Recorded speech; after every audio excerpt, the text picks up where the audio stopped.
Hi guys, we're here with 5 questions from all of you, and we're going to answer these questions. In fact, you're going to ask them, I'll give you the answers. And correct me if I need to clarify them. I'll tell you when you're wrong. Okay, thank you. Okay, good. All right, so question number 1 is it a problem if I eat my biggest meal right before I go to bed? Okay, well that's a very good question. Let me just see if I could find the answer in my book here. Yeah. Okay, so here's this whole concept about eating before bed. You know, people say, oh, it's bad, you're going to gain weight. It really has to do with when you're starting your intermittent fasting. For example, if you're, like a lot of people have a hard time not eating at night, so what I suggested was you start your first meal later in the day, like at 3 o'clock, and do your second meal at 7 or 8. So that way you are eating close to bed, and that's totally fine. It really is not going to help you or hurt you if you eat at night, if that's one of your meals, and if you actually have your window about 6 to 4 hours. Now talk about the window. Yeah. What's with the window? The window is the time of eating. So let's say you're eating at 12 and 6. That's a 6-hour window of your meals. What window do we want? Well, you actually get into most fat burning between 18 and 24 hours. So that's like a 6-hour window to like a 0-hour window where you're basically, it's probably not 24 hours, it's like 23 and a half, depending on if you spend an hour to eat or a half hour to eat. But the ideal scene, I tell people, is to go for 6 and then start going to 4-hour window, because that would give you some really good fat burning. But if you have a very slow metabolism and you have a really bad blood sugar problem, you probably need to shoot for 1 meal a day eventually. But do it gradually, because you're going to actually, if you do it 1 meal a day, you'll heal the body and you have a lot of chance to recycle the cells and clean out all the damaged parts and improve aging. It'll help your parts. It'll help the parts of your cells that need to be replacing. Now, if somebody's going to eat 1 time a day, Dr. Berg, or twice a day, how much food are they going to eat? Can they just like chow down? Can they eat huge meals or what?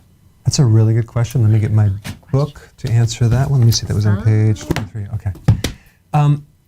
Here's the thing. The difference between a low-calorie diet, Karen, and intermittent fasting it has to do with the nutrients. Are you getting most of your nutrients in that one meal, or are you going low-calorie and depriving yourself of nutrients? Because the definition of the word food comes from the derivation nourish, which means nutrients. So that we eat to supply nutrients.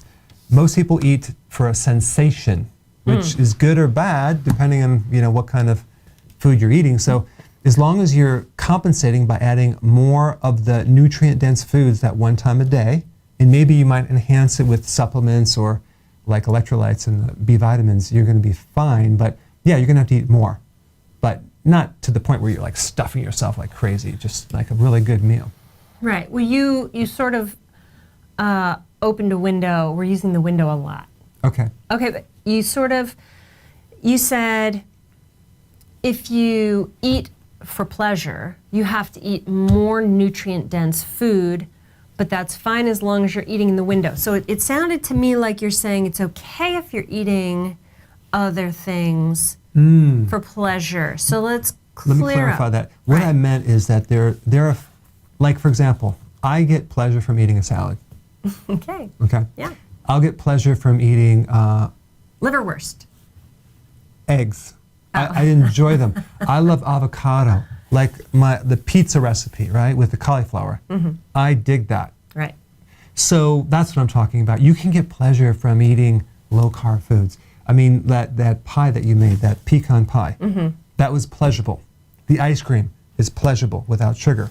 Right. Versus something low nutrient. Yeah, it's like you're not going to get any long-lasting pleasure from that. Right. So it's a shift from that old phrase,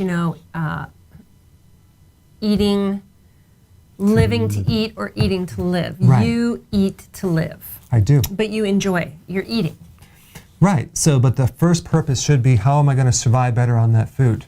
We've gotten way off track. People are just going insane with the stuff that they're putting in their bodies. They're not even thinking about, is that going to improve my blood sugars? And you see this at holiday events or social events where they pig out. They know they're going to be hurting an hour later. Yeah. They know the next morning they're going to feel like crap, but they do it anyway. It's a holiday. I know. I deserve it. True. What are some other ones? My body deserves it. Right. I I've been worked good hard. all week. I've worked hard. Then good. You give Everybody else is doing it. your body a radish. My father used to say, if everyone was jumping off a bridge, would you jump off a bridge? Did your dad ever say that? No, he never said that one. He never said that? No. Oh. No, It's the that's a same good one. concept. It's a good one. It is. It's the same concept. So, but anyway, our recipes sort of kill that concept because there's so much food that's nutrient dense and not going to kill you. You don't really need a donut. You don't need a donut. Okay, what's number 2? Okay, second question. This idea of drinking a protein drink after you work out to help you lose weight or Yeah. So, what about that? so you have pre and post meals or snacks with a workout, right? And people have this idea that, oh, I need that, so I'm going to burn more fat, or I'm going to recover better. I need this protein powder, whatever. Actually, it's kind of funny when you think about it. But do you think that protein powder is going to go into the body that fast and replace any muscle loss? No, it's going to take a long period of time.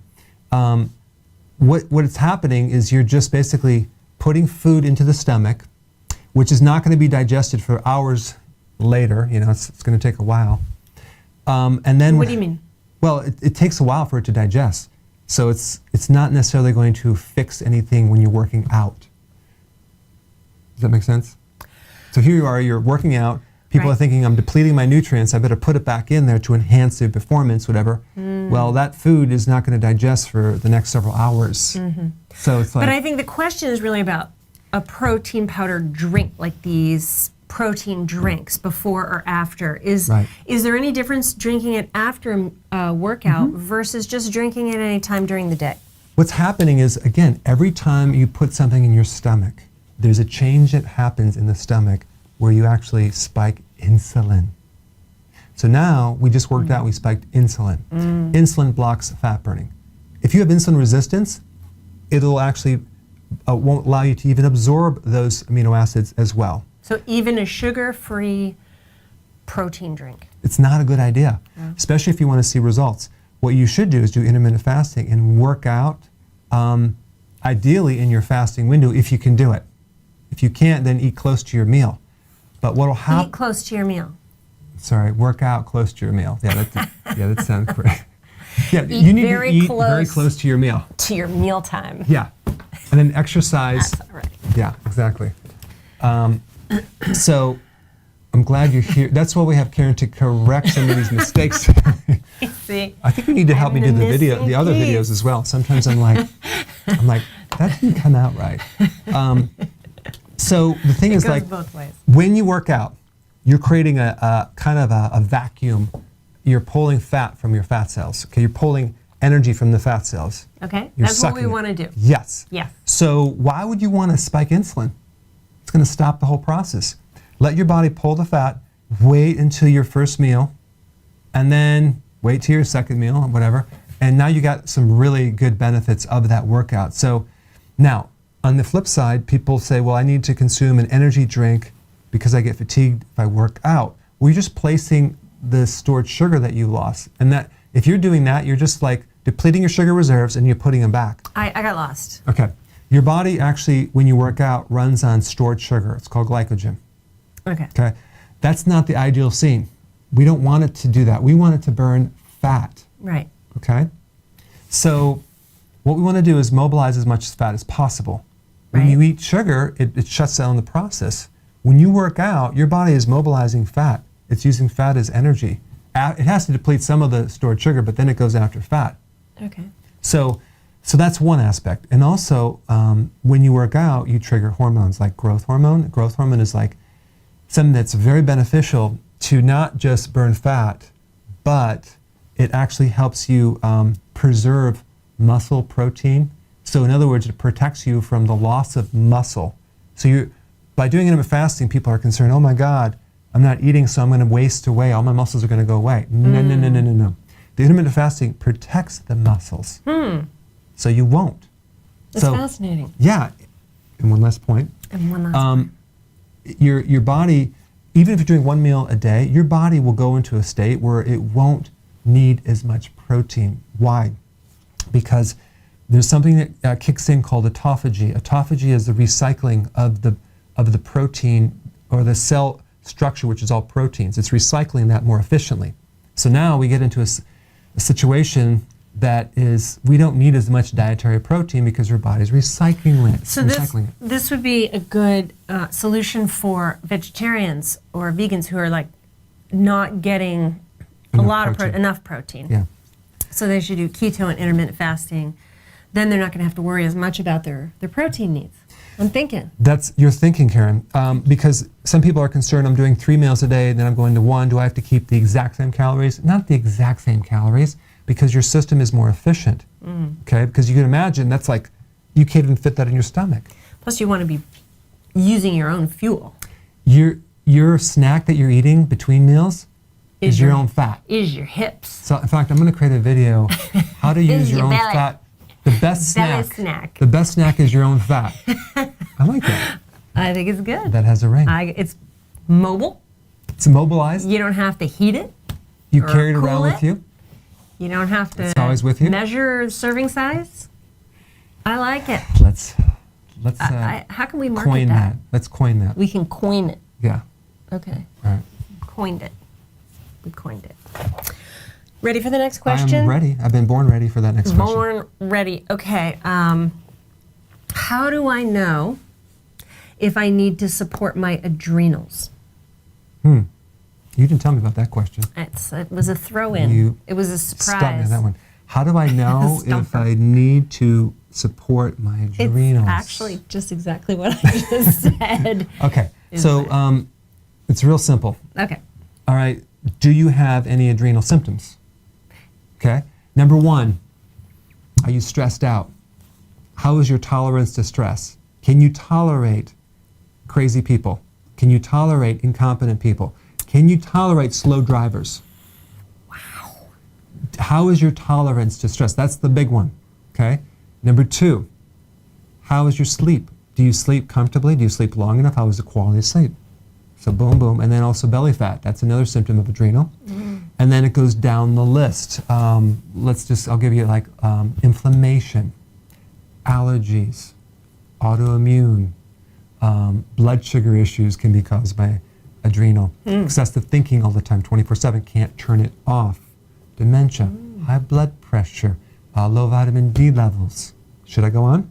No. Was that enough? Okay. I think that's a good start. I have one more. Okay. You get up too fast and you get dizzy. You go up inclines and your legs feel heavy. Those are real big adrenal symptoms. Oh, I got one more. Ankle swelling. That's another one. Kinkles. Right. That's right. All right. So there you go. Support your adrenal today. I'm going to make a t-shirt. We'll have a new t-shirt line, and one will be the fat. The best snack is your fat. And then what was that? Support your adrenals. Support the cause. Yeah. Okay, good. I have another question. Go for it. Okay. Muscle cramps and twitching. What can handle that? All right. So muscle cramps usually is an electrolyte deficiency. And I'm what talking is about that? Those are minerals like potassium, calcium, magnesium, and even sodium. Okay? The most common one, believe it or not, is the calcium deficiency. So let's say, for example, Karen, you're in bed and you point your toes down and you get that cramp. Oh, I've had that. Right? What that means is you need calcium. Now, the best source of calcium would be high-quality grass-fed cheese. Okay? The second best would be calcium lactate, and then you can do citrate. I don't recommend carbonate. Okay? But so calcium is one thing. Potassium is another common reason why people get muscle cramps. Magnesium. But if we look at the diet, the most commonly deficient nutrient would be potassium, second magnesium. In our electrolyte powder, we have all those minerals in the right ratios, but the only one that's very low is sodium because most people get enough of that. But I also put the electrolytes in So there is too. that sodium salt? Yeah, sodium that makes sodium chloride. We put both sodium and chloride together and sea salt to be able to give you some of it, but it's not much. And then there's the trace minerals in there as well. So that kind of covers all bases. Now, as far as the twitching, especially on the left eyelid right here to right here, that means that your pH is too alkaline in your body. And now you're So now we talked about I know this. people are going to go, wait a second, I thought your body was supposed to be alkaline.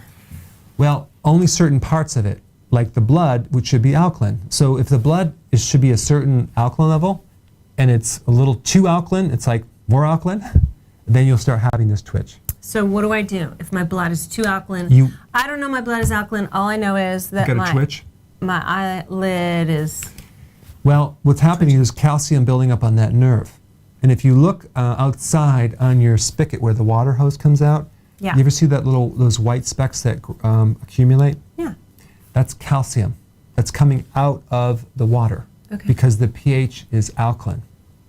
So when we acidify the water, it gets all dissolved. So apple cider vinegar, a tablespoon in water with a straw, take some of that, bam, the twitching goes away. That's why with meals, apple cider vinegar with water is a really good thing to consume on keto and just in general. All meals or once a day? Or? I would do it in all meals, all 6. I don't like apple cider 2 vinegar. meals a day. It's very hard for me to get You it down. can get it in a tablet form. Okay. Yeah. Well, is that in the digest? Or it It's used in to the be? digest. It's in the digest formula. Okay. Okay, good. Question 5. This was my favorite question today. Are you ready? Fried foods. Okay, so what's the question? What about fried foods? I love those questions. There's like air. So fried foods, Good, bad. it really depends on what you're frying it in. Like especially what it's coated with too. Like if you're doing fried onion rings or shrimp, they have all this breading. If you could do almond flour breading or even the pork rind breading, we have recipes for that, by the way. It's actually in this book. So you can actually then deep fry it in coconut oil. You can also do olive oil, but I don't recommend any of the other vegetable oils like, Crisco or What about avocado oil? I mean, you could do that. That's totally fine. I don't know if that one will actually handle the high heats. It does. I just read it last night. Then High go heat. for it. Then go for it. Avocado oil. So there's not a problem with the fried foods as long as you're doing a healthy oil and you're not doing the carb with that thing you're frying it with. Right. So you have to find it. The big thing is like what you're breading it with. That's the big thing. What about, we just got to try, or I saw a package and I bought it. Didn't try it yet. This, I think it's a chickpea based breadcrumbs. I like that a lot better than wheat. I think I would like to try that. Chickpeas that they make hummus with is usually, it's a bit of a carbohydrate, but it's hardly any type of sugar, and there's a lot of fiber in there as well. So, like for example, I want to just clarify this. People like, oh my gosh, carrots. Well, carrots are they're not high glycemic, they're like medium glycemic on the index scale, but they have so much fiber, they will not affect blood sugars too much. So you really have to think with the whole picture here. But you need a whole carrot. Yeah, medium not carrot juice. A whole carrot with the fiber is not going to be an issue. Okay. Hummus is not an issue because it has the fiber and it has very low sugar levels. Okay? And that's really the key. As compared to apples, which have 19 grams of sugar per apple. It's like eating a candy bar. All the fiber. True, but there's so much sugar in there, it kind of offsets that. I'm sorry, Karen. I like apples. I'm sorry. I know. It's sad. It's very sad. It's a sad thing. Yep. Okay, what if you're not trying to lose weight? Well, again, keto and intermittent fasting is not just for weight loss, it's for health. It's to improve your health. It's for anti-aging. It keeps all sorts of issues at bay. I mean, yeah, that's all I'm going to say. Okay, that's all I was going to say. That's all I'm going to say. Okay, until another 2 seconds. Until you ask the next question. Okay, good.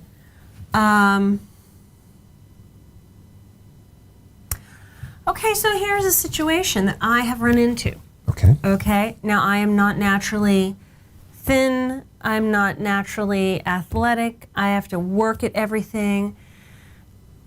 And I can progress and then like plateau. Okay. And It's frustrating because I can be really, really good and then nothing changes in terms of my weight loss. Okay, so let's just kind of give you a mini answer to that, because that's really this whole book. This book is about every single possible way that it wouldn't work with a solution. But there's a little checklist that I kind of go through. Okay. If it's not working. Number one, I want to look at, I always ask, like when people say, oh yeah, I did it and then all of a sudden it's not working. Well, okay, what did you do? So I list what they did and I find, wow, you're not even doing what you're supposed to be doing. So that's number one. Okay. Are they doing it correctly? Okay. Number two, are they doing intermittent fasting? If they have a slow metabolism, they should be really squeezing in that window of eating, okay, and not cheating. Just keep it in there consistently.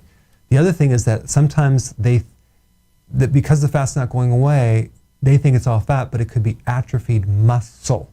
So the muscle is so wasting. It's not fat, it's just destroyed muscle that you're going to have to rebuild. Right. Over time, it's going to take a long time, especially if it's been there for a long time. An acorn to an oak tree takes time. Right. Rome wasn't built in a day. Right. Okay. He's got a list of those. Right. The next thing I look at, what are the other factors? What health problems? Like, do you have a sleep problem? Do you have a thyroid issue? Do you have an ovary issue, a cycle issue? Is there inflammation in the body? Other missing organs. Missing organs. Do you have a gallbladder? If you don't, you need some help with that. And then also, there's some other things that can speed things up. Like if you have insulin resistance, like most people have, which I'm not gonna kind of go into that because I've talked so much about it, but potassium, B vitamins, hands down, those are the two that most people need to make it just kick in a lot better. Okay, so apple cider vinegar will improve that. The quality of food, let's say you're doing your fats are soy oil. Well, that alone could keep the problem there. It's the hidden things that I'm looking at. And usually when you cover all those things and you clear those up, then I go to more exercise. Like, are you doing exercise? No, I'm not. Okay, well, plug that in there and let's take it to the next level. And at that point, the person is going to lose weight, or it's going to be slow and they're going to gradually get better over time. So there's always a way you can improve things. What I did is I just put every single possible barrier that you can run into and things you didn't even think of, because I've done this for a few years, Long like time. 29 years. So I ran into every single problem you can possibly imagine that, may not be a problem, but it may. Okay, so you touched on something else. I never, up until recently, ever had a belly. I had hips, but never belly. Hit a certain age. Little belly going on. Little bit of belly. Got a little bit of belly going on. But also you say, okay, that could be adrenal, or that is adrenal, but I'm exercising. How much exercise is too much exercise? When you have adrenal, when do I exercise? How do I know if the exercise is too much, not enough? It's very confusing. There's things that are really, really important and things that are not very important. Okay. Or maybe they're less important. Okay. The most important thing is driving insulin down, okay? Keeping insulin down. So that would be the eating. Correct eating will give you 85% of the results. Okay. Exercise will give you 15%. Oh. So people that work out and think, well, I can eat what I want because I'm burning up the calories, good luck on that one. Wow. So that's one thing. The other thing is that the adrenal hormones, especially cortisol, tend to turn your own muscle into sugar, raising insulin. Turns your muscle into sugar. Yeah, because it's in a state of flight or fight or stress. So it's just going to mobilize that muscle and convert that into sugar, and that's going to end up with a high insulin. So now we're trying to lower insulin. So in reality, the problem with the adrenal is it turns you into an insulin problem, and you become a diabetic eventually. So it boils down to that insulin. So we have all these things that can do it: eating sugar, eating too frequently, and stress. So in that case, you have to support the adrenal, take nutrition for that belly fat. Okay, so say I have a very stressful life, but I'm not eating any sugar. Right. But I have a really stressful life, I'm not really sleeping. working. We hear this all the time, right, in the practice. We live in the DC area, and people will come in, all kinds of jobs. I sleep 2 hours a night. I sleep 3 hours a night. I have an incredibly stressful job. Say I had that lifestyle and I ate no sugar. Are you telling me that cortisol that comes from the stress is going to turn my protein, my body protein, into sugar? Yes. Yes, that's what I'm telling you. I just want to make sure I understood that. I never really understood that before. You've witnessed an understanding right here. Well, that's fascinating. It is. So, I mean, that could be frustrating, or people saying, I'm doing everything right in the diet and I'm just not losing any weight. You take any person that has gained weight in their life and find out what age, what point of time they start gaining weight, and then just ask them what happened just before you started gaining weight. And you're going to find a lot of people are going to mention a stressful situation. So that's going to be spiking the cortisol. Bam. I mean, I got pregnant. Wow. That's stressful. I had a divorce. I had a loss of a loved one. Right. Bam. So it happens. It happens. It happens a lot, actually. Yes. So all that can be supported by what the adrenal, taking care of your adrenals, making sure that you're doing things to de-stressify, right? You Walks, you have to remove the thing that's stressing you out. Okay, so if it's the neighbors, What if it's your job? you have to move. What if it's your job? Get a new job. And actually support and build back up the adrenal. There's acupressure techniques I recommend. They do really work. I use the techniques. And then nutrition and supplements and things like that while you remove the actual source of that stress if it's still there. Right. In the And I environment. think even if it's your job, like some people just can't end their job. Are you saying some people hate their jobs? No, but they can't maybe end it? they love their job, but it's still incredibly stressful. Maybe it's Yeah. a good job and it's financially a good job, but it's incredibly stressful. There are still things they need to do, they absolutely need to do to balance the stress. Like I said, like the walking or the relaxation time or whatever. You're just going to have to improve it somehow. You're going to have to improve it. You just can't get in a situation where you're stuck between a rock and a hard place. That's not a good place to be in. So you got to do something to improve it, at least. Sometimes make it that's- less of a problem. That's staying away from negative people That's the big one. or critical people. Overly critical people. Overly so critical if you have people. a YouTube channel, you may have some haters. Have an example. You have Say some you have haters. a YouTube channel. Yeah, you have haters down there that Yeah. basically will make chopped liver out of you. Thank goodness we can delete those guys. Right. Yeah. You can delete those guys too. Regardless you of- really have to. Regardless of who you are, you're going to get haters. I mean, it just happens. It's just a nutritional deficiency probably and a insulin resistance. I mean, here I am. I'm creating this video on how to help a child, lose weight. Right. And it's just like great advice, and I get a thumbs down from someone. Right. I'm like, Really? why?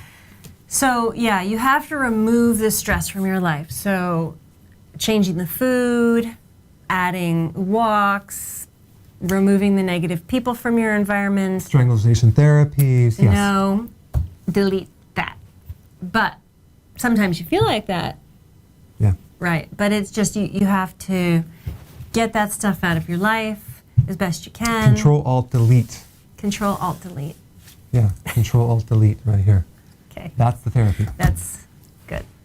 Okay. So you have one last question, even though we're doing 5. Actually, we're at 7. No, we're at 7. That was a just in case, and I think that's a wrap. Okay. Great. Thanks, though, for coming out. Yes. Thanks for watching. Stay tuned for next time. We'll get to as many questions as we can. That's right. Yeah. See ya.